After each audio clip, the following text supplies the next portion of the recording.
What time is it? Okay, welcome everybody. Thank you for joining us today. Our last global talk of the term.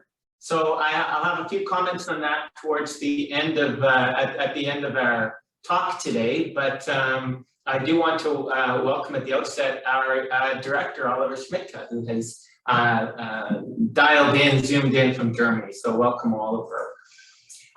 Let me start with our territory acknowledgement, wherein we acknowledge and respect the Lekwungen peoples on whose traditional territory we gather, and the Esquimalt and Songhees and Wasanich peoples, whose traditional relationships, whose historic relationships to the land continue to this day.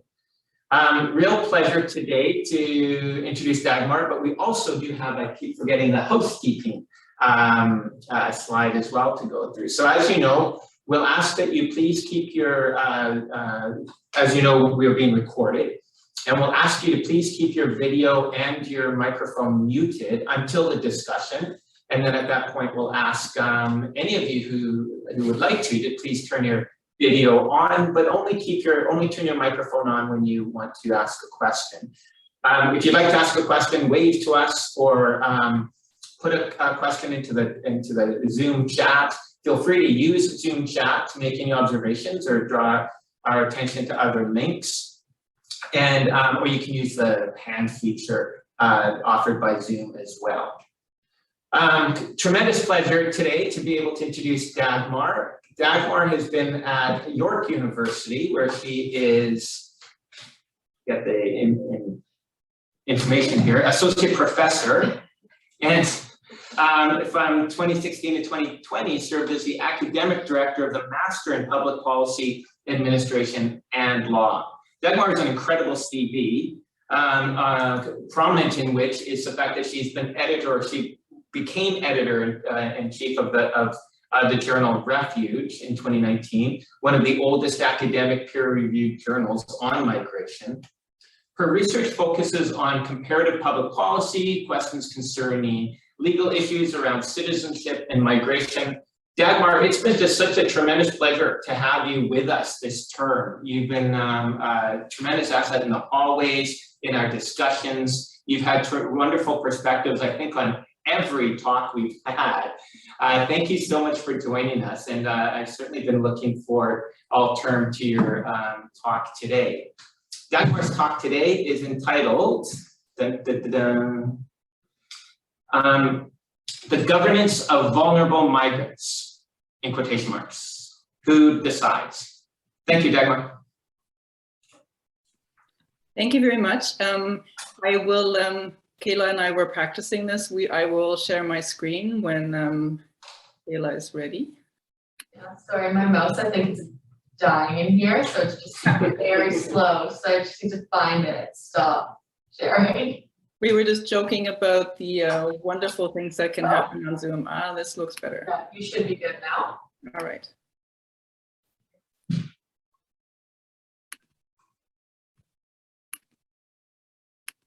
Sorry, being slow. Now it just says one participant only can share at the time. Huh. It might just be a slight delay with the stopping and sharing screen. Well, this is the fun of Zoom. Ah, now it's working. Okay. My computer was probably being slow. So I wanted to, before I get into the talk, I wanted to really start by, and you can see my slides, I'm assuming. I wanted to really return the thank you to the Center for Global Studies, because it's been so wonderful to transition back into some kind of a hybrid world where we can have hallway conversations. And thanks to Jody and Martin and everyone who I've met, it's just been a real pleasure to be here. And of course, we can't do anything about the rain, but it's just been wonderful. So what I really wanted to talk to you about is to give you a little bit of an insight into one of the projects that's been occupying a lot of my time, and it has the abbreviation VULNER. The full name is the Vulnerabilities Under the Global Protection Regime Project, and I'll tell you a little bit about the project at the beginning. And then if you're already beginning to wonder what Dagmar means by vulnerability, the bottom line basically is that it's an extremely contested topic and an extremely contested term, but it's also extremely hip with policymakers, and there's a lot of stuff happening. So we need to talk a little bit about the concept as well. And then if you don't know anything about migration and especially about refugee studies, then I'll tell you a little bit about the Canadian case study and what it means to be granting protection in Canada. And you might know that Canada is the leader in granting protection, in particular for refugees. But the project is looking at other groups of migrants and not just refugees, but I'll just explain a little bit about the refugee determination process and also about the overseas resettlement world and where vulnerability, the concept that we're interested in, fits in particular. And we have found, and we're still at the beginning of our research, that there seem to be these two different worlds of vulnerability in Canada. The inland process in Canada is governed by very different norms compared to the overseas process. And this is where my team and my RAs have a lot of questions. Should they be similar norms? Are the circumstances so different that we can justify some of the differences that we have found? But if we were to make recommendations to policymakers, what would we say? And that is really also where the project is aimed. It's a project that is very much inside the playbox of, we're looking at existing governance and government rules, and we're interested in providing evidence to policymakers. So if you are interested in some of the conversation about critical migration studies and critical border studies, we are very much inside the playbox of government here with our project. And that is a different way in which you can make recommendations, but ultimately we're all hoping to change something. And I'm really looking forward to your questions at the end. So let me just turn to what the project is about for a minute. If you are on Twitter, I've put the Twitter handle there for you. And this is a Horizon 2020 project, which means that all the Europeans that you see on the right are supported by money from the European Commission, and the Canadian team, which is the University of Ottawa, McGill, and then I'm at York University. There's also a colleague from Waterloo and a colleague from Carleton. And my two current research assistants, Melissa and Ritika, who said that she was going to be dialing in for the talk today. We are really been an interdisciplinary team, which makes for some really interesting conversations, because there are some anthropologists in Europe. For example, in Germany, the Max Planck Institute is the leading project, and they have an institute that is getting anthropologists and lawyers to talk together. And then there are some public policy scholars as well. So it makes for an interesting focus, I think. We also have a colleague who's based in Germany, but who's been traveling to South Africa. We also have a Lebanese team. So looking at migration and vulnerability really also is a conversation between countries in the global north and countries in the global south. So the overall project, as I said before, is looking at the fact that there is a very strong growing international interest in the protection of vulnerable migrants. And for example, in the Global Compact on Migration, there is a commitment to protect and also remedy the situation of vulnerable migrants. But at the same time, and this is something that we've already been finding as we have been looking at the different laws and policies at the national and the international level, there are differences between the degree of protection and basically what you get if you are labeled a vulnerable migrant. And of course, and this is something I want to talk about in a second, and I'm saying of course because how could this be any different if you have this many countries and this many jurisdictions? There is such a big debate about what vulnerability is, not just at the theoretical level, but also what it is in policy. And something else that has been happening and that we hopefully will have a chance to talk about is what some academics have labeled a so-called vulnerability contest. So if you have more vulnerability markers than somebody else, does this mean that you get to the front of the line in terms of being granted protection? And should that be the process? So that's one of the difficulties from a theoretical perspective, but also from an empirical perspective. In the project, we're also very much interested in hearing what decision makers have to say, how some of the rules and norms are working for them, but also what policy recommendations they might have. But we're also, and I just mentioned this before we started the talk, we're also very much interested in hearing what migrants themselves have to say. And the European teams have largely already started their interviews with migrants. The Canadian team is just transitioning to that right now. But there is already an interesting contrast developing between what government decision makers, including judges, think and what migrants themselves think about the concept, but also, again, in terms of what should happen should you be labeled a vulnerable migrant, and how, in general, vulnerability is created by the migration process. So comparative insights is really what the project ultimately is about, but at the moment we are very much still in our national context, but ultimately, again, the goal is to think about policy recommendations, what should be changed, because there is a really strong interest. In particular, the EU Commissioner, when we met him, was very much interested in the two countries on the project, that's Norway and Canada, that have traditional refugee resettlement programs, because the European Union, as you might know, has tried resettlement. Some countries are doing it, but they're not doing it in the same way that countries like Norway and Canada have been doing. You see that there is this flash at the top of the screen. This project was designed before COVID hit.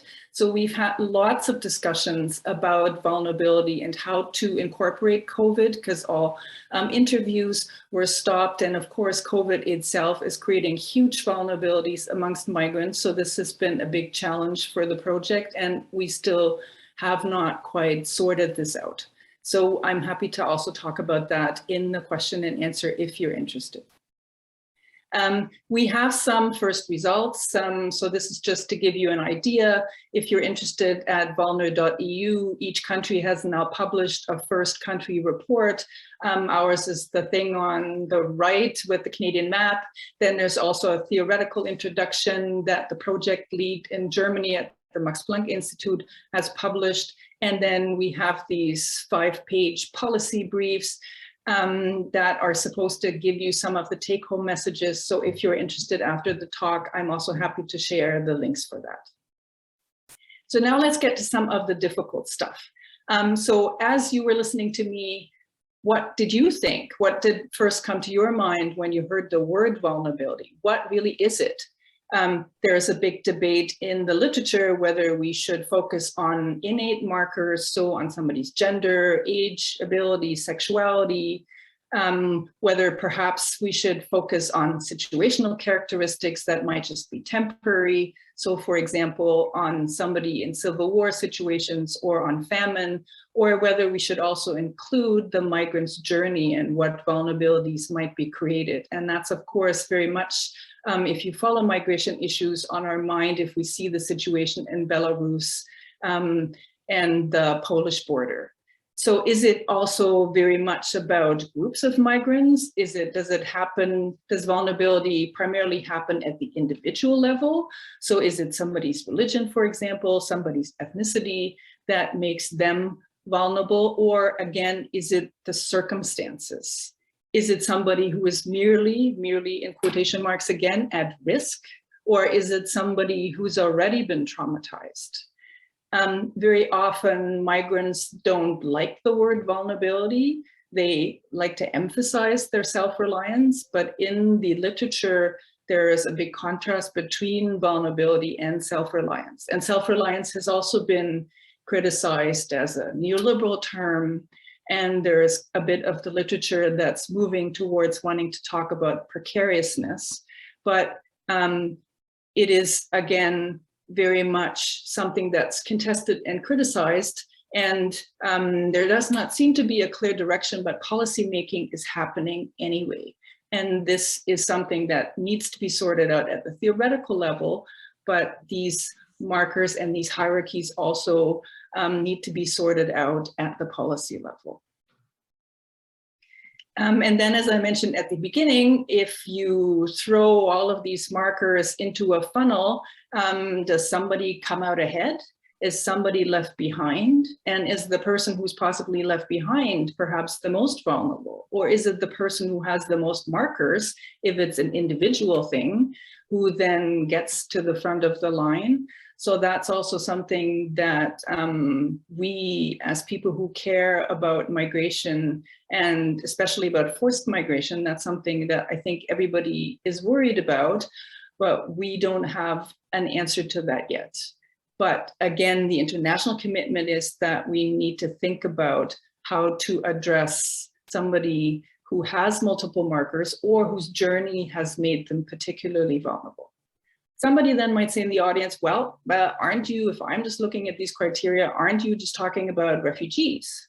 Well, the project, and especially the Canadian project, isn't just exclusively looking at refugees and refugee protection, although the Europeans are looking at that primarily, and that is because Canada offers protection and incorporates vulnerability into a number of other categories that I won't have the time to talk about, but if you're interested in temporary protection where people who are trafficked come in, or if you're interested in humanitarian and compassionate grounds that get somebody permanent residency in Canada, I'm also happy to talk about that.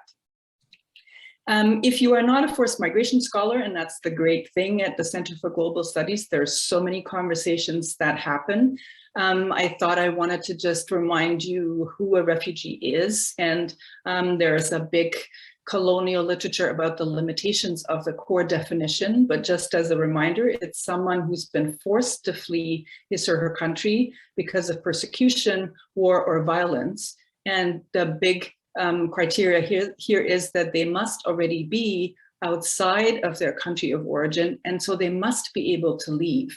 So there are many migrants who are not able to leave. Sometimes the borders of their own country are closed, or as we see in the Poland-Belarus conflict, the other country is not letting them in, but they're of course already in transit. But that's often a difficulty. Then the next point is that the individual must not be able or not willing to return to their country of origin because they have a fear of being persecuted. There are 5 classic grounds that the Geneva Convention for Refugees thought about in 1951, and that is race, religion, nationality, political opinion, and then there's this thing called the membership in a particular social group. So this is where law and policy makers have then eventually included gender-based persecution and also other persecution on grounds of sexual orientation. But if you are thinking about some of the environmental disasters that have been happening, that's not included. And there are lots of debates about the core definition. And what signing the convention then obliges a state to do is that it obliges that state not to send the asylum seeker, as it's also, the person is also often called, to not send them back to their country of origin, because again, they might fear persecution or torture or harm or death there. Of course, there is also an interesting twist to this. It's often not the state that is persecuting the individual, but something or somebody in that state. And again, in the gender-based case, it gets quite different because these are non-state actors, or the police might not be willing to protect women who are fleeing their persecutors. So this is just your little brief primer on the refugee definition, because, and now I'm clicking on the wrong thing. Oh, because there is the world of refugee determination in Canada. And as I was jokingly saying to Martin, I'm a visual person, so I had lots of fun with trying to make this as visually interesting for you as possible. So this is just your reminder that there are two different pathways in which refugees and people who are in refugee-like situations come to Canada. They either are chosen and selected abroad, so that's the one side of your screen. And in the Canadian world, this works mostly through recommendations by UNHCR to IRCC, so to the Minister of Citizenship and Immigration, and of course it's called Refugee Citizenship and Immigration now. And this is where you might have heard of private sponsorships, so that's where this PSR is, but there are also government-sponsored refugees, and this is the one world in which refugees come to Canada. The other world, of course, is the world in which refugees make their own way to Canada, which is, of course, very difficult. If you are coming through the United States, you have to make sure that you know whether you can get an exception under the so-called Safe Third Country Agreement. So that means if you arrive in the US, the assumption is that the United States is a safe country and you should be seeking refugee protection or asylum there, not in Canada.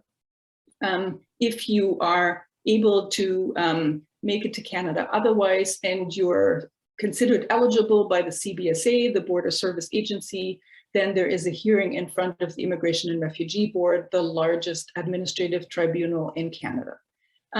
If there are problems, there may be an option to appeal to the federal court, which happens more often in the inland case. Sometimes people who have been privately sponsored and who have been refused by the visa officer overseas, they might also launch judicial review, but that's less frequently so. Of course, if you're thinking about this world, you have to get inside the world of refugee determinations first. You might be detained upon entry because you don't have documentation. There are vulnerabilities created there.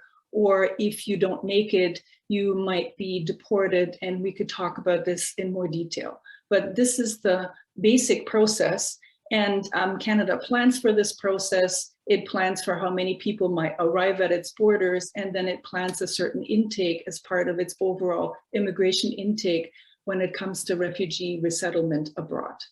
And I'm telling you this because the question is, if you're thinking about vulnerability and vulnerable migrants, should these two processes that I'm just talking about, should they be using the same norms, the same procedures for somebody who has been labeled vulnerable? And then again, where are vulnerabilities created in the assessment process? And should the processes be similar or should they be different? These are some of the questions we're asking. So I wanted to tell you a little bit about what our expectations were as we were doing the analysis of the Canadian, at the moment, only rules and norms and case law. And we have not formally analyzed our interviews yet, but we did have a number of expectations before we got into the Canadian world. And again, I'm only talking about the world of refugee protection for this talk, and I'm happy to talk about some of the other categories if you're interested later. So again, the assumption was that if we were looking for protection of vulnerable migrants, because Canada has a history of leadership, we would expect there to be some innovations, some interesting processes perhaps that we could recommend to the European colleagues. And especially what always gets hyped in the media is Canada's overseas resettlement tradition. So there should be something there. We thought that we could say, here's what you, European Union, need to do. Of course, given that only a very small portion of the world's refugees are able to be resettled, this is already a disclaimer. This would be a very small recommendation indeed. Canada also has a leadership reputation when it comes to its inland process and to its processes, so we had expectations there as well. And overall, if you're thinking about the ethics of migration and about the protection of human rights, the Canadian team, we've had a lot of discussions especially with my PhD student, Melissa, with whom I'm currently writing a paper about this. We've talked quite a bit about whether we think that refugees, whether they're outside of Canada or inside of Canada, whether they should be evaluated according to the same criteria. And I think we both think that that should be the case, but should that also be the case for vulnerability? And again, the vulnerability of the individual versus the process, that's still what we are sorting out. So what we found when we were looking at the rules and norms and also then at the case law, we found that there really were two very different worlds of vulnerability. And in comparing the overseas resettlement process with the inland process, we really did not find any common principles. There do not seem to be common guidelines. And really the process is quite different. And again, the big question is, should there be similarities? Some of the frustrating things are that it's really hard to get some of the data. Sometimes the data is not kept. In some, the overseas context, there is less transparency even, there's much more discretion, there's also much less oversight. So if you are denied overseas, it's really hard to get your case reconsidered. And as I was briefly talking about before we got started with the recording, we've also had trouble getting cooperation from government to just release some of the information so that we could really make a good determination of what is going on. But what we can say, and I'll give you an example in a second, is that there's also this trend in Canada that vulnerability seems to be normalized. So in some of the case law, judges and decision makers will say, well, you know, every refugee is vulnerable. We know this because they are a vulnerable, disadvantaged group. So, well, some people are particularly vulnerable, and these are the people that we need to pay attention to. And this really is where this vulnerability contest that I talked about earlier comes in. And again, the question is, how do you deal with those situations? And what, and I'll tell you in a minute, so what do you actually get then if you are labeled vulnerable? And what are some of the measures that are being taken to remedy situations of vulnerability? So in these differences, again, my question for you at the end then is, well, what do you think should be done? Is this a good process? And I'll give you a couple of examples. So what we found when we were looking at the inland refugee determination process and we were comparing it with the overseas resettlement process, there are certainly lots of guidelines. And if you're thinking about, well, you know, children might be considered vulnerable, detention conditions might cause vulnerability, women, et cetera, et cetera. So Canada certainly on the inland side has lots of guidelines. What's interesting is that the European colleagues have been focusing very much on human trafficking. Canada does not have separate guidelines, and it's also not an explicit pathway to gain permanent protection in Canada if you've been trafficked. So that is interesting. Currently, there's lots of talk about creating a trauma-informed practice, but that's only been in the annual report to Parliament, and there's stuff changing behind the scenes. Also, there's a gender task force now at the IRB. So there obviously is flexibility and there's willingness to change the procedure based on what has not worked so well so far. But there is also a vulnerable person guideline. And that's the one that I want to talk about in a little bit more detail in a second. And that's why in my playing with all the colors, that's that brighter shade of blue. In the overseas resettlement process, where Canada, especially after the United States dropped off the map under the Trump administration, where Canada emerged as such a leader, there is a core document that's the UNHCR Resettlement Handbook, and each country that participates in the resettlement has individual country chapters. So the Canadian country chapter is from 2018, and there are a bunch of principles and categories that use the word vulnerability. For example, there's something called the Urgent Protection Program, that deals with so-called emergency cases. And there are some quotas. And for these urgent protection cases, for example, Canada is willing to take up to 100 individuals. There's also a separate process for so-called women at risk, and then for survivors of violence or torture. So there are certainly lots of guidelines, and the word vulnerability gets mentioned, but what does it actually get you to be considered vulnerable? And this is, of course, separate from where vulnerabilities might be created in the process. So in the inland process, the term vulnerability or other terms get mentioned quite a few times. So one could argue that this feeds into your credibility if you're applying for asylum, if you are considered vulnerable. It's also something that trains decision makers because it sends an alert out that they should be paying particular attention. But the interesting thing is that they can just mention a guideline in their decision, but not from a substantive perspective actually use that decision, because they're not obliged to then draw any conclusions with respect to your asylum claim. So just mentioning it does not mean that you will get protection.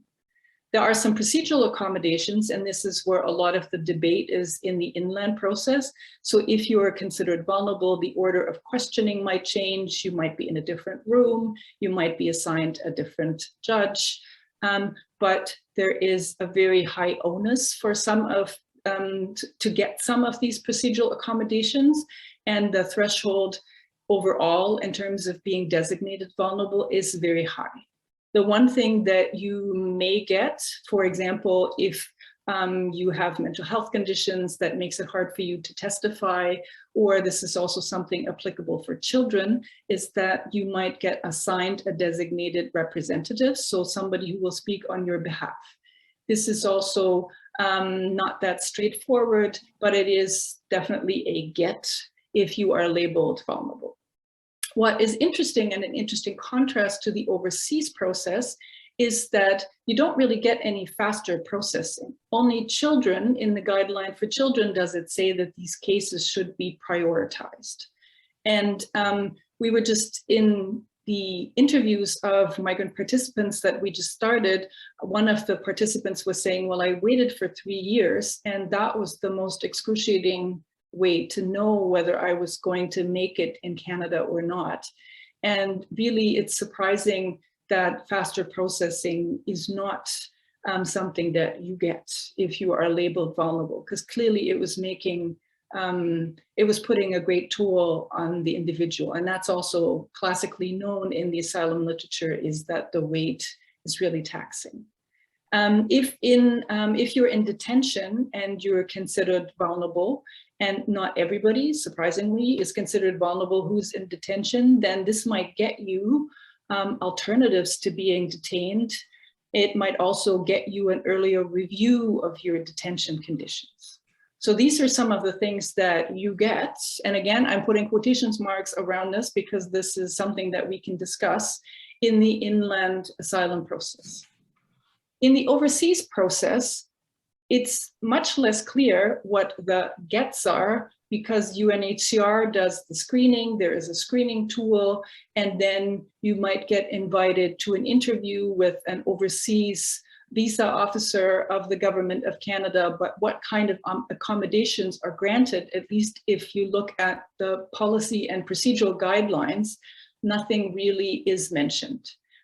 Some of the people that we spoke to said that, yes, they provide accommodations, but there's nothing that is written down about vulnerability in this context. Also, interestingly enough, the private sponsorship cases, so the cases that you may have heard about and that Canada is promoting internationally, they normally are not considered to bring particularly vulnerable migrants to Canada, because those are very often people who have connections, existing family connections, and that's also what the research has shown. So there's quite a contrast between where people that might potentially be vulnerable are concentrated. Then we also have regional quotas, and we have categories. For example, if you have very high medical needs, your get might be that you actually make it to Canada, because that can otherwise be, or used to be, a ground for refusal, but there's a 5% limit of how many people with high medical needs Canada will take. In the overseas resettlement process, there's also something called, you need to demonstrate that you're able to establish yourself in Canada after your arrival. So if you are considered vulnerable, for example, if you are an older woman, and that was the example that historically came up, then there is flexibility, and this ability to establish is now waived. I briefly mentioned before that some cases are designated emergencies. So this is where somebody's life is being threatened, for example, and then they're considered vulnerable, and this is also considered an urgent emergency case. So then you get a faster processing and resettlement under certain criteria, and then it is as fast as 7 days. And this is, of course, the process without COVID, because with COVID, there were suspensions that have been, of course, in the press and in the news, because UNHCR was not able to carry out its selection screening process, and IRCC overseas was also not able to go to certain sites and interview and visit people, and it was harder to set up video interviews. So this is what's delayed the process. And of course, this is where the conversation about administrative vulnerabilities comes in. So just to give you one example of what this business about, it's really hard to be designated vulnerable. The guidelines specifically say that you must have difficulties that go beyond those that are common to most people. You must have particular difficulties. You must be severely impaired. And then if you look at the shopping list of examples in the guidelines, it sounds like, well, you know, that's a lot of people who might claim refugee status in Canada, but it's really hard to get any data on who gets this designation. But it does not seem what people are being offered if they are vulnerable. It does not seem like it's that expensive to change the process. So it's surprising that the bar is so high for this particular guideline. It's also interesting, just as a side note, if you're interested in case law, that vulnerability is talked about at the European Court of Human Rights in some very high profile cases. And in the Canadian context, it's much more infrequently discussed. And there are many examples that we could get into where we see, again, this vulnerability contest in action. So, for example, old age alone is not sufficient to receive procedural accommodations. A diagnosis of mental health or a mental illness does not automatically lead to accommodation, although it may affect the individual's ability to testify and ultimately their credibility. But then again, there are also reminders from the court that says we would expect the legitimate victim of torture to have difficulties testifying, in particular because of problems with memory, consistency, and coherence. So courts are definitely also talking about it, and in the European level, the concept vulnerability was used in a very prominent case most recently, so it's also getting a lot of attention at the highest level. So again, if you are in charge of designing the overseas process, or if you were in charge, and the inland process, and there are these two different worlds, the overseas process is, of course, a discretionary process. It's a humanitarian admissions process that's not governed by a legal obligation that Canada has under the Geneva Convention, unlike the inland process.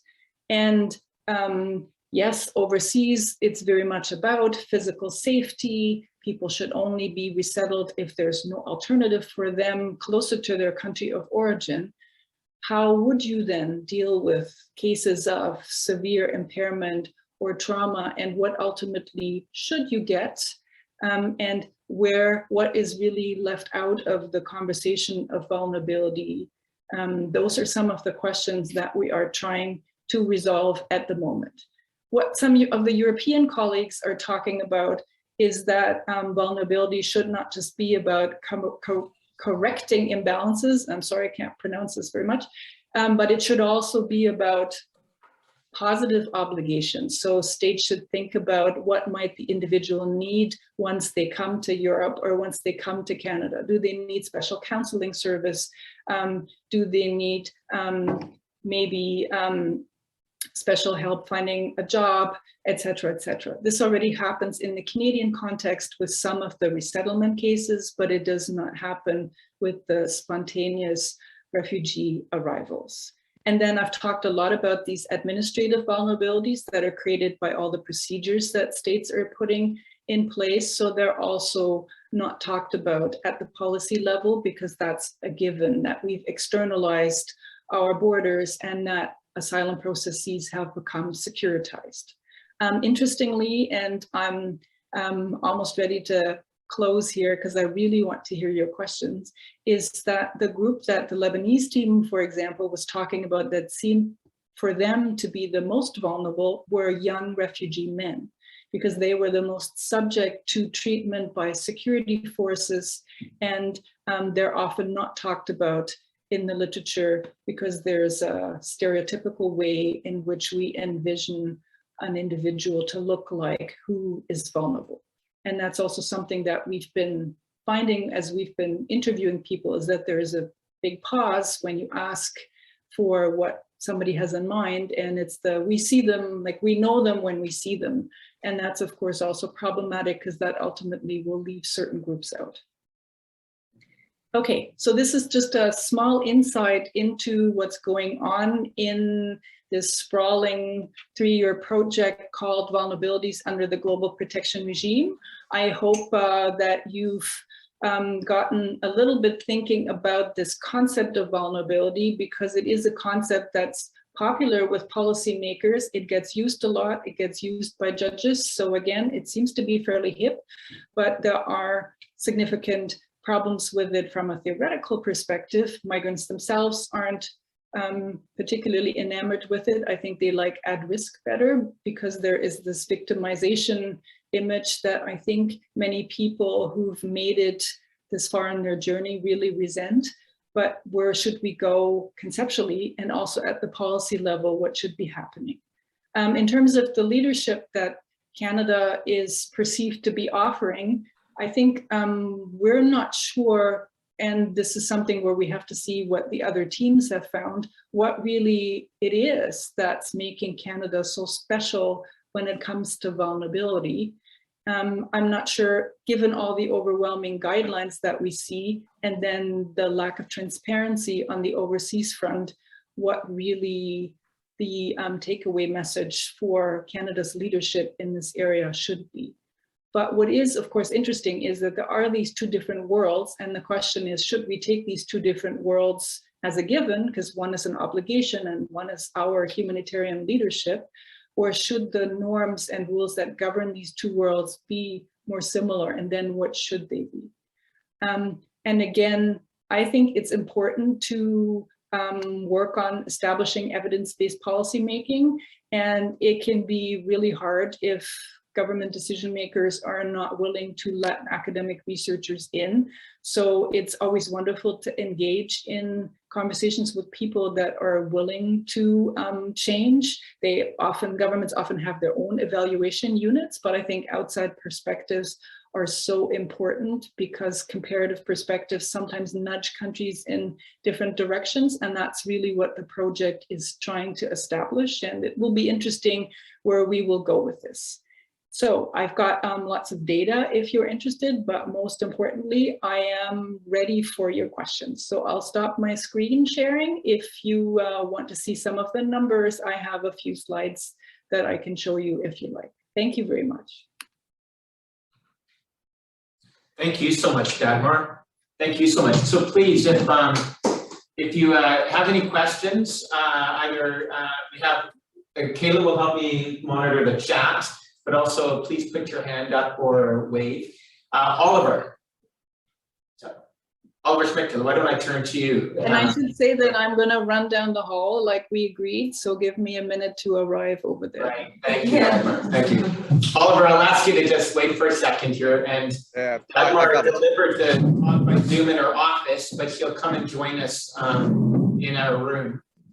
which is an opportunity for me to sort of welcome anybody else from the hallway down into our room as well. Oliver, you might not make it in time, but Yeah, no, it might be, pushing time here, but yeah.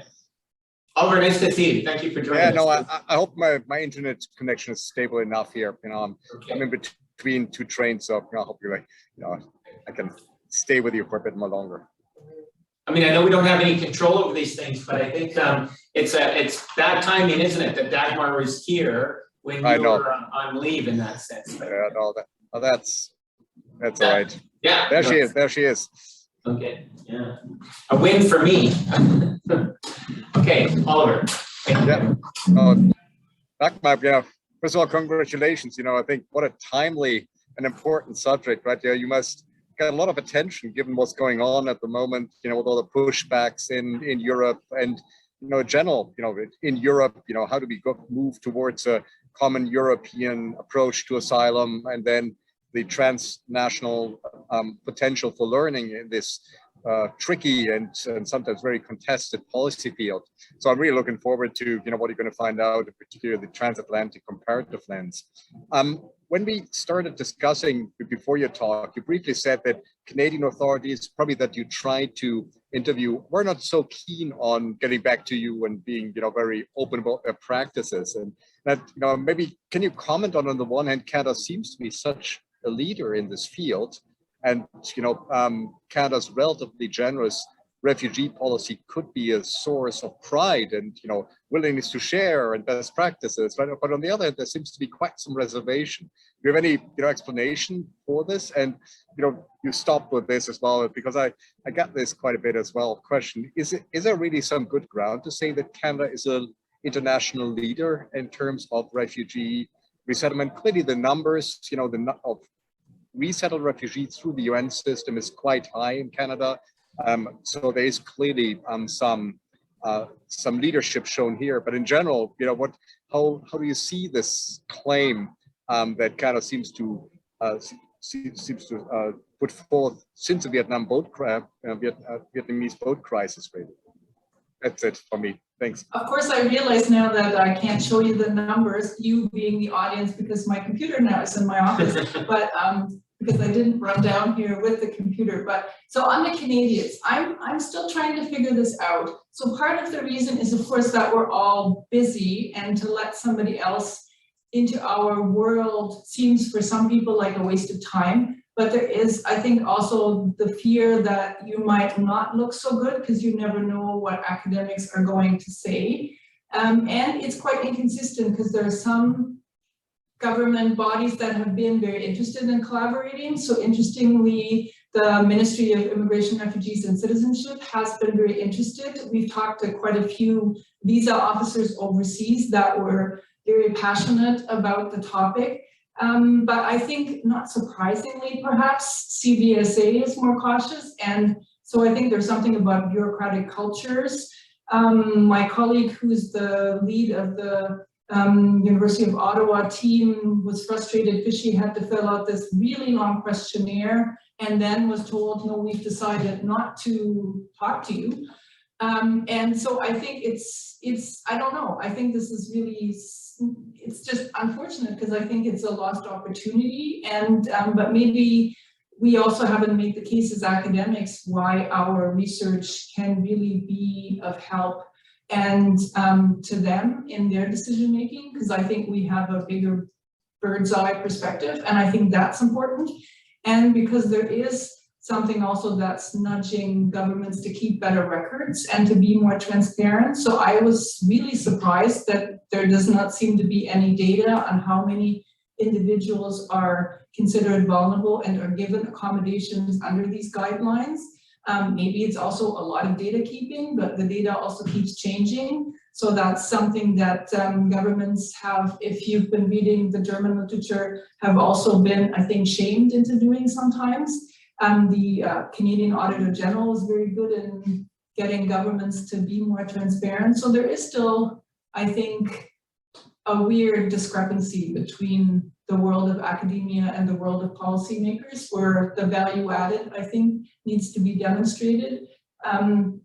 But yes, it is definitely a very hot topic, and maybe governments I don't know. I'm still trying to understand this because we just got turned down by yet somebody else. And but there we were told by somebody who had interviewed this group of individuals before to basically try again, to send in our questionnaire, and then they maybe would talk to us. So maybe it's also an iterative process where you need to demonstrate credibility, and then it's about networking and establishing connections. But it is still, considering it's a 3-year project and there's an expectation of results, it's a different, interesting working environment. And I'm saying interesting as a classic placeholder of the European Commission research projects are big on forms, as Oliver knows best. So there is lots of bureaucracy. But bureaucracy is also the problem, I think, for vulnerability. And that's something that often does not get talked about, is that really we could be, I think, alleviating a lot of problems if we were able to deal with some of the vulnerabilities that are created that governments are causing. And that's, of course, something that they also don't like to talk about so much. I'll stop there. Thank you, Dagmar. Thank you, Dagmar. Natalie, you're next sort of in the row that we see. Can I ask you to put your video on? Thank you. Hi, Dagmar. Thanks so much. That was really so interesting. And so I wanted to tell you how much I appreciate it, as I'm sure many others do. You're letting us into the puzzles that you and your team are struggling with in trying to do such topical and politically challenging work right now. And it's clear that what you're trying to do is think in constructive and sensitive ways about remedies for vulnerability. And you really conveyed to us how much it's weighing on you and your team to know that if you advocate for certain markers of vulnerability, that you might end up producing supporting an inequitable result. And I think that giving all of us as researchers insight into your research process and the ethical issues that you're struggling with is enormously sort of heartening, because so many of us struggle with these questions, and it really shapes, your day-to-day experience of the project. And I think that you've done a great job of helping us to see that. I have two choices for you. I wanted to invite you to talk more about one of two things. I'm really interested in environmentally displaced persons. And I've been working recently on the Warsaw International Mechanism for Loss and Damage under the COP26 preparation materials and the Paris Agreement, thinking about environmental displacement and the ways in which environmentally displaced persons don't fit under the international refugee framework. But there are some spaces of opportunity there. And one of them is under the category of complementary protection. I don't know if this is going to be too technical for most people's appetites, but the International Covenant on Civil and Political Rights, just as background for other people, is the big international human rights treaty that has spoken to the issue of what's called non-refoulement, not removing people who are making asylum claims from your country if they are subject to potential risk to their lives or to cruel or inhuman or degrading treatment.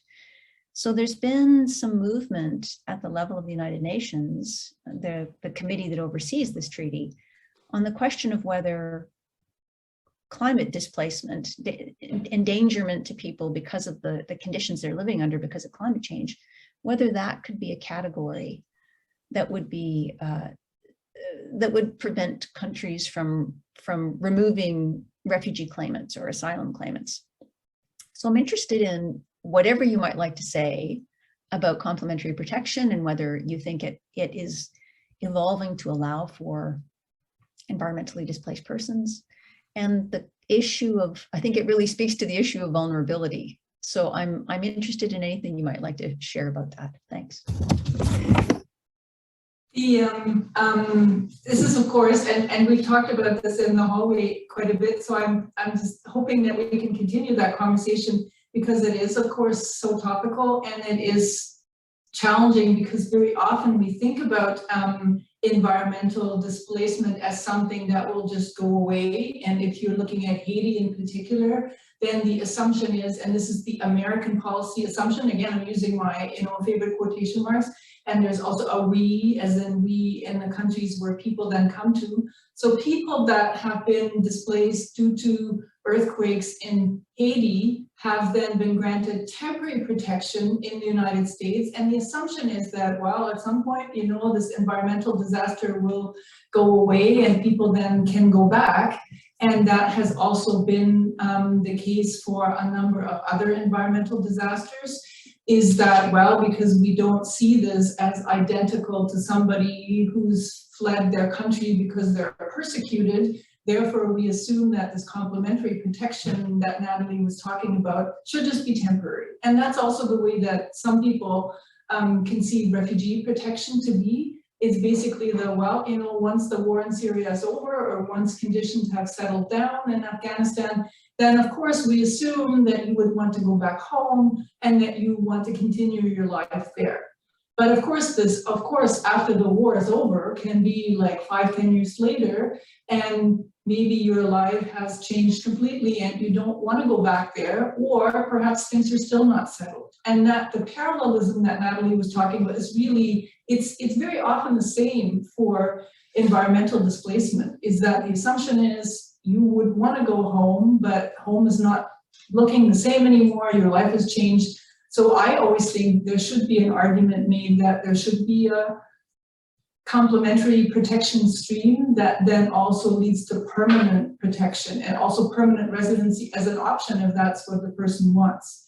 I don't necessarily know if I'm somebody who would use the refugee definition for that, but if that's because I think it is a different thing, but if that's the strategic way to get protection, then I would be all for that, because I'm always for offering people choices and offering them protection if they need it. But it's, yeah, I don't know if that's the way that the international discussion is moving, but that's of course also, British Columbians are thinking about this as it keeps raining, and displacement is very real, not just in some city in Bangladesh that's about to slide off into the ocean, but it's just as real in other countries. And so it's really something that more conversations need to be about. But I agree that that's also where a lot of vulnerabilities are, of course, created. Nicole, this might be a good segue to your question.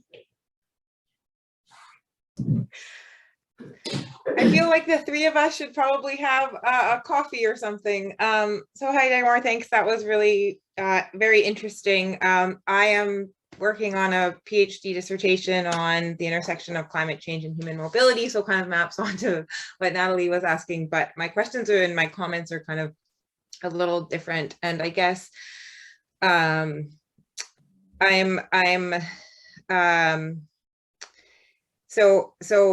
in addition to my PhD, I've worked in UNHCR refugee camps in the past in East Africa. And so, this difference between inland and overseas processes, I have seen it. I've never worked at IRCC here, although I was lucky enough to interview quite a few people for my own dissertation. But when we use a word like vulnerability, and I appreciate your kind of sensitivity to it, I'm trying to not use it in my own work. But what I saw when I was working in UNHCR camps, so I worked for an NGO, but people were being resettled all the time, is that it is not the most vulnerable people who are being resettled. It's the savvy people who maybe speak the best English or know how to work the system. And it is not those who are most at risk to, I don't know, violence, exploitation, oppression, whatever it is. And so I'm wondering, how thinking through these two systems and trying to decide if there is a uniform or a more kind of streamlined or complementary system for these two different sites of where the system is being implemented is taking into consideration things like that. Because when I hear, thinking through what vulnerability does in the overseas space, I think that's a problematic starting point from seeing what it looks like on the ground when people are submitting to the UNHCR officers for resettlement. So I'm wondering, so I just kind of wanted to put that on the table. I don't know if that you want to respond to that or not. And the other thing is that I don't know if Oliver said this, but or you said this, but I would encourage you to go back to your IRCC people. I first started asking in February 2019 for conversations, and it took me until I think December of 2020 is when I had my first conversation with an IRCC person, and they kind of acted as a gatekeeper. I kept emailing different people until I finally found somebody that would give me an in, but then they acted as kind of the gatekeeper for all of my other conversations. Thank you, Nicole. And IRCC has actually been really good. So the IRB has been the most puzzle. And we can have a separate conversation about research strategies, because yes, persistency is definitely something that you need, whether you're doing a PhD or whether you're doing any kind of field research. And just to not be discouraged and to keep going back, I think is really important. But this leads to, I think, what you were talking about, your experience in working in refugee camps, is what our colleague Sophie has been finding, because she's been in Uganda and in South Africa, and that's been very much her experience, that the savviness really gets you to the front of the line, and that there are people who then continue to linger and to be disadvantaged. But the question is what humanitarian NGOs then can do, because she's also been finding that people replicate some of their stereotypes, especially about sexual orientation, because people who are from the country hold the same stereotypes about that in particular being a bad thing in the African context. So she said it's a really challenging space, and I'm not sure if that the UNHCR screening tool checklist, how that then gets executed on the ground. But the people in Lebanon, and Lebanon is a mixture where there are people in cities and people in encampment situations. It seems that people who are in cities are generally better off, and I think are also then able to learn and have different conversations where they don't have to, I don't know, work the system. You had an interesting way of describing it. So I think camps in general are a problem in keeping people in such spaces for such a long time, but that's, of course, criticizing that is criticizing, outside the play box, because that's also where I'm thinking about Rohingyas being moved into areas where that's prone to flooding, right? I mean, that's already hugely problematic, and that leads to the climate change conversation overall. So I don't think anybody in our project is claiming that we're going to have the answers for people on the ground, but I think we're trying to also compare with what people in the global north do, with what people in global south situations, again in Uganda, South Africa, and in Lebanon are doing, and how different the circumstances there are. And that then I think just highlights and brings out even more some of the situations in which people are at risk. And yes, I think I've been finding that the term vulnerability, just mentioning it in an interview, just leads to pushback, or it leads to big pauses. So it's been interesting that the term is so popular in policy and law, but seems to just rub people the wrong way. So that's just it's an interesting thing that we're struggling with, I think. But thank you for your comments. Thank you. Thank you. Jordan.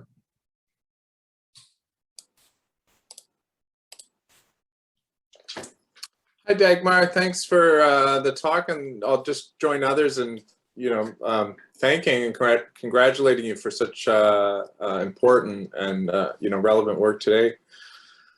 You mentioned really briefly in your presentation the sponsorship programs, and that Canada is that this is part of Canada's reputation around asylum internationally, and it just prompted me to think about whether there are implicit or explicit notions of vulnerability that operated within the sponsorship activities that I've been a part of.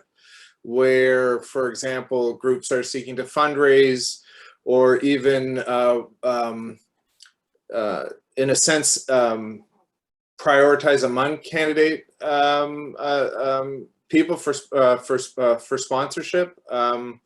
So I just wondered, as a kind of avenue of research, especially if officials are stonewalling you, in the meantime, as people finish MAs and PhDs and so on, I don't know, is that an area of research? Could it be, especially if that's an important facet of our program? How is it that these kind of grassroots groups are conceiving of or implicitly operating on the basis of notions of vulnerability among potential, what are we going to say, sponsorees? I'm kind of missing a word that I need there.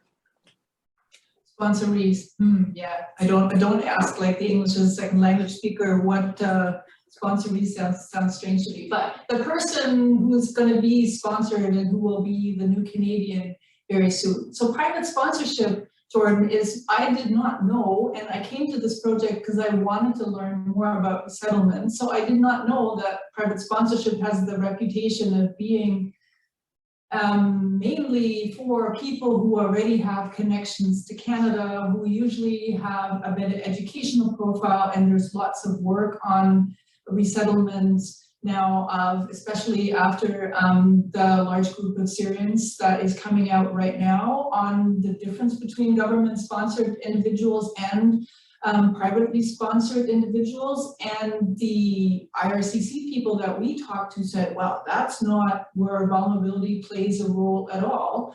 But that's just what they're seeing. But what you're talking about is that maybe a church might decide through their connections of a humanitarian organization on the ground that they really want to take these 3 women or these 3 young men that happen to be gay and happen to be perhaps like Rainbow Railroad is doing, the ones that they consider to be more vulnerable. So I think there is a discrepancy between what government criteria are and what community organizations and sponsors in Canada are doing. But the research says, and this is also something, there was an interesting report by government in 2016 on the resettlement program overall, that there's a big difference in terms of age, gender, education, and their ability to come and land successfully in Canada, and that people in the private sponsorship stream usually have a better start, and they're less traumatized, have less of these markers that might make it harder for them to start successfully in Canada. But they're also connected with services. So in terms of this, what the European colleagues are talking about, that it would be important to connect people, I think that's also, and again, this is what the research is saying, because private sponsors care so much about the individuals that are coming. So that's really remedying how somebody has been feeling, allowing for spaces to talk about their trauma, et cetera, et cetera. So that's also then a good thing. But there is a big contrast between who gets selected and where vulnerability officially comes into play. But yes, there's always more important research that needs to be done. And I think government also needs to know that Canadians care about sponsorship. And that's also why this government in particular has taken private sponsorship on the road. It's being promoted, and Jennifer Bond from the University of Ottawa has been the one who's been touring Europe pretty much talking about private sponsorship. So it is definitely something where there's a lot of momentum at the moment. And that's where community organizations can definitely make a big difference and also hold government to their target numbers, because they've had such trouble meeting their targets because of COVID and because of what has been happening. But that has, of course, been affecting people's lives, the people that are awaiting resettlement, also the people that are awaiting decisions by the IRB. So it's always important to say that Canadians care about refugee resettlement. And the survey, there was an interesting survey that was done during COVID where support went up. And I'm happy to share that link if somebody cares about this, because I was surprised during COVID, where we all kind of turned inwards when people were asked about support for refugees. The people in this particular poll said that they thought that this was even more important because of the insecurities that were generated. So I found that really heartening. And it's great that you, of course, are, Jordan, I can't see you right now, that you are a part of one of those efforts. Yeah, thanks, Dagmar. I guess what I was trying to get at, I think, I'm sure you're right that on some, if you start with some objective, if you start with some a priori rather definition of vulnerability, I would think probably, you know, I'm sure that those conclusions are right about the sponsorship programs, but it strikes me nonetheless that those community-based sponsorships mobilize or conceive in various ways the notion of vulnerability, particularly in fundraising, right? So as they need to reach that threshold for sponsorship, and so they're appealing to all types of folks. So they're making an explicit case about the necessity of this particular sponsorship. And I think, you know, if I recall, and Martin's been more involved in these than I have, but if I recall some of the notes that have been sent out through the history department sponsorships, I think they tried to make use of some conception of vulnerability, at least some of those efforts. In any event, yeah. Yeah, of course, right? Because that's also what gets people motivated and what opens hearts, it opens wallets, right? This is what humanitarian agencies know. But this is also then where you're getting into the contest of, when I was part of my sponsorship group, we were then told at some point, well, one of the sons was already able to get a study visit to Canada, and then he became a student. And the family was fairly well off, and they were able to then come and immigrate on their own. So they were a family that would not have really needed the sponsorship. But there are other situations where it is really the fact that somebody cares and pushes that file because that particular, again, faith-based organization or ethnic organization wants to bring so many people, like Yazidi women that came to Canada. So it is very much about the push and pull of what people are passionate about and who they want to help make a new start in Canada. But yeah, I think it gets used, but at the same time, the contest, I think, is also active. And I don't really have an answer to that because it is ultimately about safety and making sure people can have a safe life. And just a quick follow-up, I suppose another side to that is that the waves of the interest in Canada and forming those groups is also, as Jordan mentioned, I think, relative to our understandings or worries for vulnerability, right? It's the photograph of the boy, of course, making sure that images from Afghanistan and the stories of Yazidis. It's not sort of constant, those come in waves too, as does the a willingness to open hearts and wallets, Greg. And Afghanistan is, of course, the interesting example at the moment because it's been getting an extraordinary amount of press in part because of the interpreters and the military personnel that has been working with them. And I think there are some really interesting PhD projects on this particular community. And we've had some interpreters in my grad program. And I'm wondering, I'm just wondering how they, of course, they're all fairly distraught, but how that might be a really interesting dissertation project. Sorry, Greg. Well, and then Canada's role in making that vulnerability in the first place, as opposed to just responding to it. Sorry, Greg. No, not at all. And I could have various questions in Afghanistan, but I actually have another question that I want to raise. But first of all, thank you so much, Dagmar, for this excellent presentation. It's really informative and thought-provoking.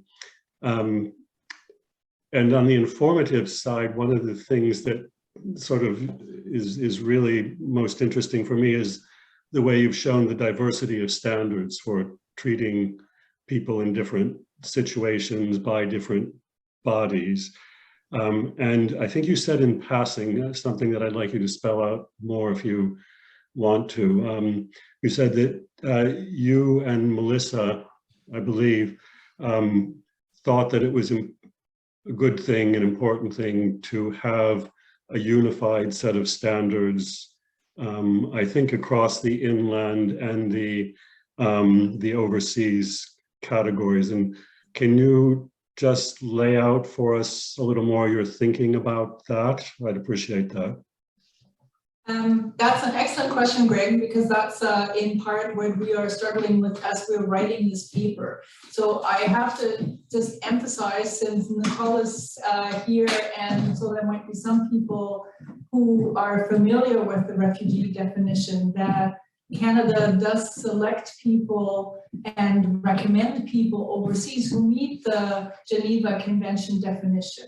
And the Geneva Convention definition of a refugee, who I briefly showed, is also incorporated in the Immigration Act. So it's also part of the inlet process.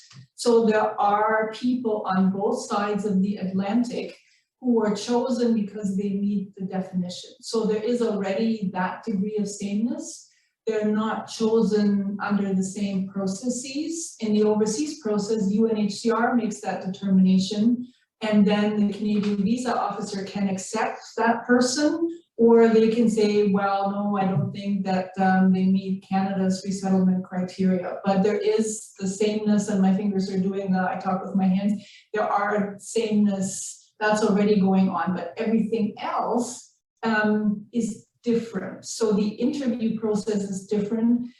Who might represent you, who might be in the room with you, what power the decision maker has to accommodate whatever the situation is, whether you can appeal a decision.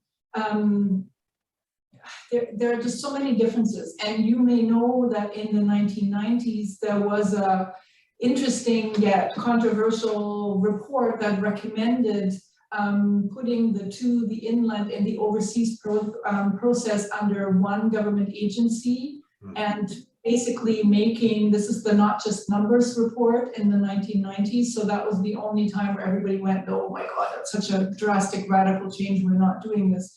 But that was the one time where there was an attempt to harmonize the processes.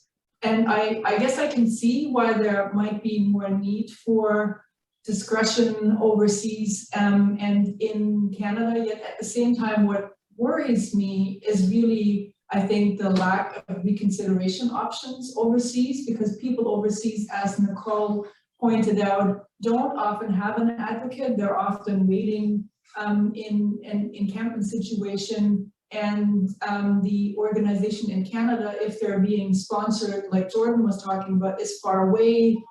They might have a lawyer if something goes wrong. So I think that's the part where I really wish there was at least an internal government step for reconsideration. And I've now asked multiple times in some of the interviews, there isn't. So that, I think, would be good. And in terms of transparency also, the IRB, the Immigration and Refugee Board, that determines refugee cases in Canada, does not release all of its decisions publicly, but many are released. So it would be great if there were something similar, so that we as academics, but also we as interested publics, could learn more about the cases that the government does not approve, perhaps. And again, you can learn about that by looking at some of the judicial review cases, but that's very specialized. But I think just making that process more transparent overseas, so that we can decide then what's already the same, and whether that, I guess, is justified that there are differences.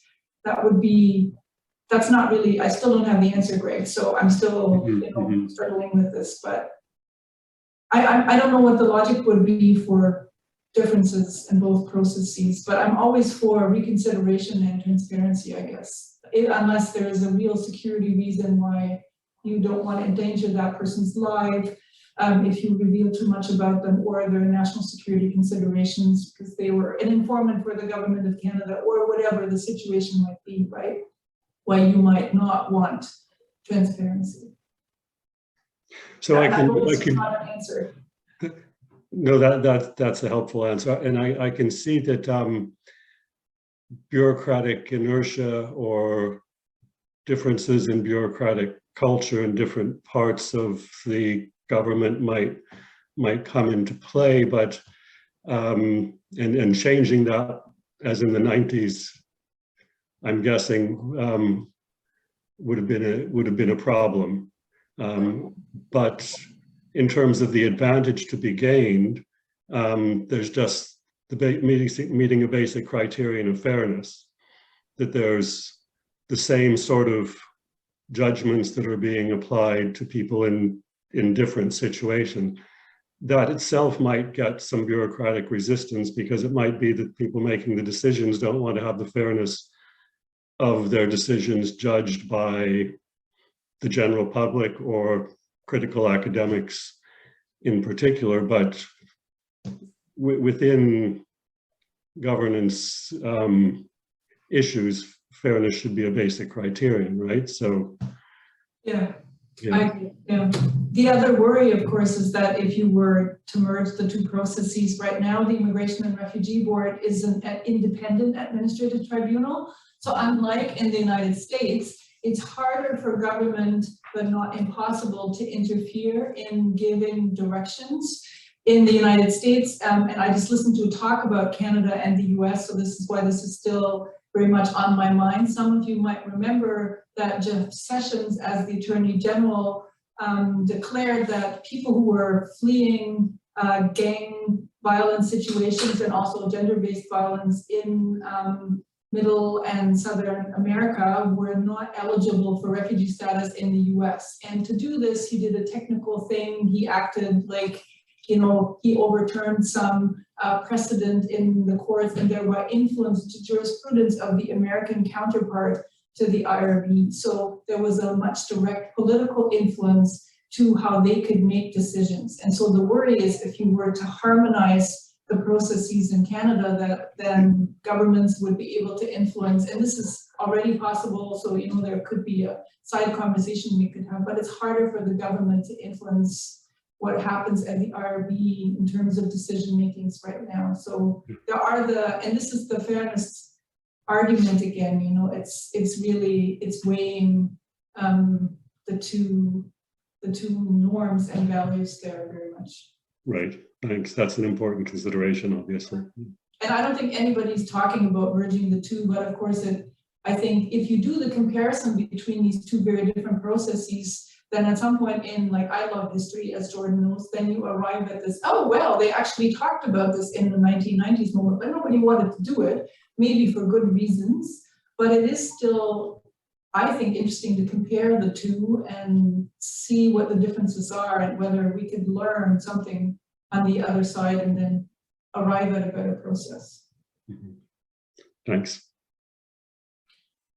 So I have the privilege to be able to continue the conversation with Dagmar and others in this room from 12 to 12:30. Jody's brought some treats if we can lure other people to join us. But I wonder if maybe, Rod, you've been raising several excellent points in the chat. Can if there are any particular points you'd like to raise or questions, perhaps I could draw on you, and then we have time for this one last. Thank you, Rod.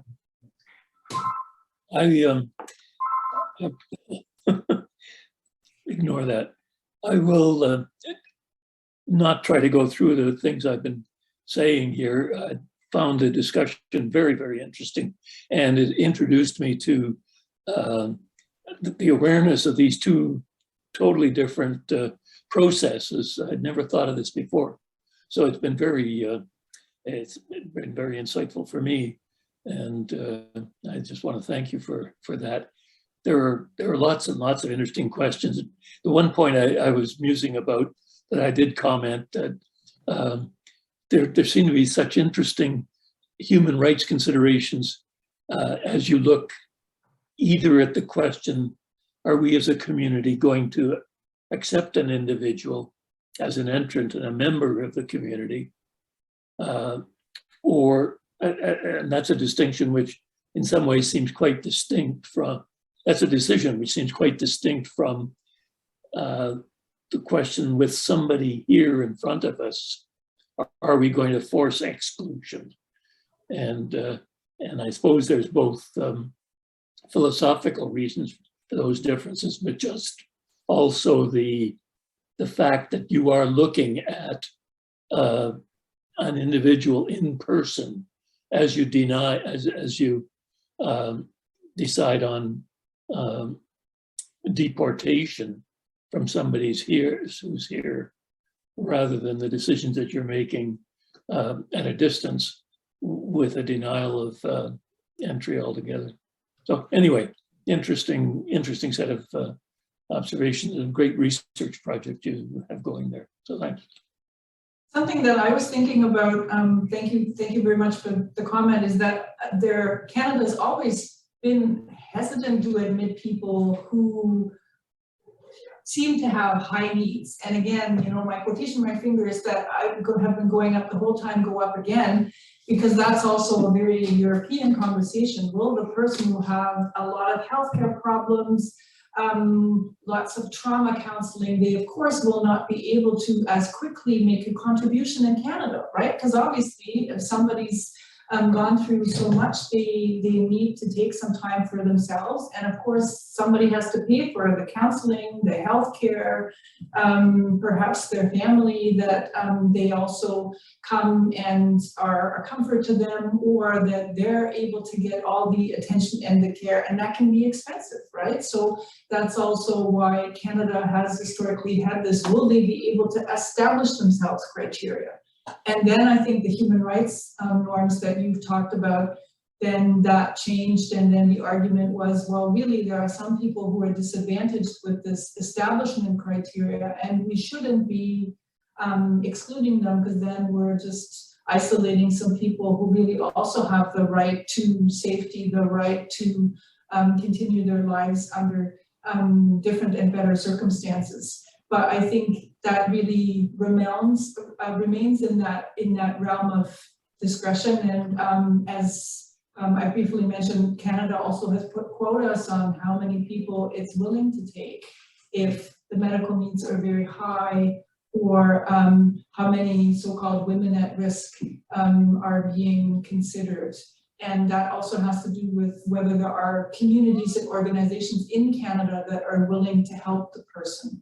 But I think the human rights considerations often are connected to dollars, and also to then how do we measure that they resettle and integrate well. And that of course the person should integrate and settle, but that's very much often also determined by their economic output, by their ability to then get a job and contribute. And that's also, I think, something that gives me pause in how we measure them, their contribution. But thank you very much for your comments. It's always good to hear that you get people thinking. I love that. Thank you. Yeah. Yes. Sorry. I was going to say, and it just reminded me, some years ago it was highly politicized, wasn't it? Well, everything's political, but when we had a conservative government that actually framed Christian identity in the Middle East as a moment of vulnerability. Yeah, and they were also prioritizing, this is the Harper government, they were then prioritizing resettlements from that community, which is, I think that's fine, but then if you're then saying that Muslims are not to be resettled, that's of course problematic, right? If you're saying certain people are persecuted because of their religion, that happens, unfortunately.